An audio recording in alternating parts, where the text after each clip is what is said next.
That's such a great point. I think it was Pascal who said, I believe the witnesses who get themselves killed by their witness, by their message.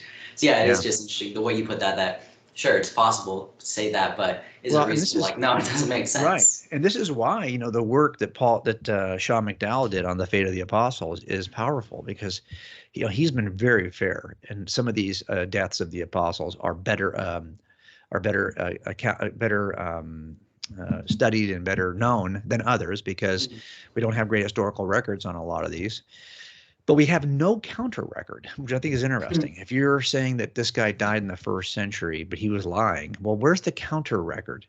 The record that says, yeah, he was actually alive over here in this city. There's not a single counter record for any of the martyrs that says they weren't martyred in a time when you had people trying to discredit the people who were martyred.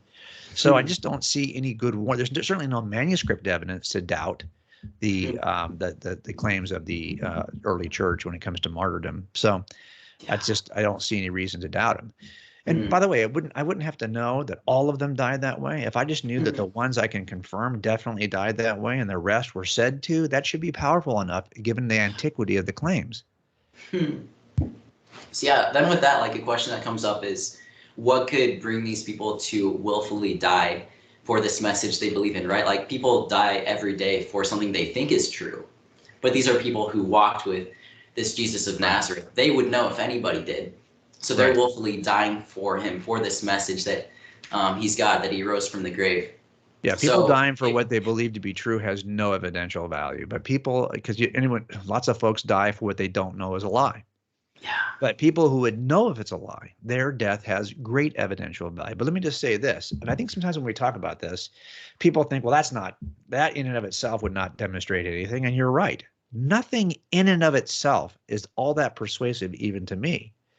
So there's not a single silver bullet piece of evidence in the Christian worldview. And there isn't a single silver bullet piece of evidence in any of my criminal trials. I don't have DNA cases. My cases are built on what is called cumulative circumstantial evidence. It's death by 1,000 paper cuts. It's all indirect. There are no witnesses. That means we're using indirect evidence, which is everything else other than a witness is indirect. Even a fingerprint is indirect. DNA is actually indirect evidence. My point is, we build those cumulatively. So when we look at something like, well, the apostles died for their claims, that's just one piece of a much larger puzzle, which points to the same reasonable inference. In and of itself, you might say that's not that powerful for me. No problem. It really wasn't for me either, even though I think it's very powerful. But it was the cumulative case that was overwhelming for me.